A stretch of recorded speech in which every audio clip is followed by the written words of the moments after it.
Himavati, she had some really, she told me one story that they were in India because they went on the first trip with Srila Prabhupada to India. And they were living in tents. And I'm not sure where this was, but they were all living in tents. And Hansatuda refused to sleep with her in a tent. And all the other couples were sleeping together in their tents. So she snuck into Srila Prabhupada's room and slept in his closet. So the next morning, she got up and snuck out and went outside. And she said that day, Prabhupada called her into his quarters. He said, Himavati, you cannot sleep in my closet. This will cause rumors. People will think I'm having young girls, my students are sleeping in my room. He said, this is not right. Why are you doing this? Don't you have a tent to stay? She said, yes, but everyone's sleeping with their husbands in their tents and Hansatuda won't stay with me. So Srila Prabhupada said, okay, I'm going to have a meeting with everyone.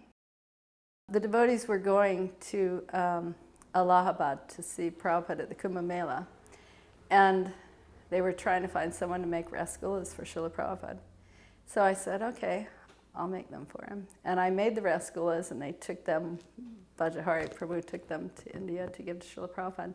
And I never found out what happened. And a while later, I found out that Srila Prabhupada, he ate one of the rasgullas, and he passed them around. He said, even the Queen of England could not eat rasgullas made in London, brought here to India.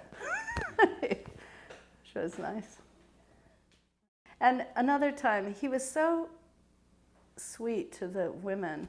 Himavati was living there at the time, and Srila Prabhupada was leaving, and he used to go out at the manor in the temple room. There's a door out the side that goes into the circle. And so Srila Prabhupada used to go out that way. And he was going, I think, to Bury Place at the time. And he turned around and he said, Himavati, are you coming?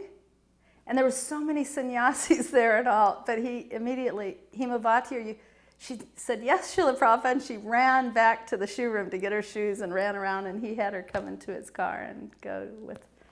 So that was so sweet. He was always so kind. I went on one morning walk with Srila Prabhupada. And we were going up the road from Bhaktivedanta Manor. And I kind of went to the front because I usually had to do service at the temple. So this was the one that I got to sneak out on. And Srila Prabhupada was talking about Krishna. Somebody said to Prabhupada, oh, Srila Prabhupada, why, we hear that in Vrindavan, they were all dressed in so many stones and jewels, and how did they do that without mining? And then Prabhupada said, because Krishna was present. He said, then Mother Earth wanted to give. Krishna and Balaram were there, so he said the pearls would appear just in the streams and all the jewels, and they could just pick up and make their jewelry. I thought that was really nice.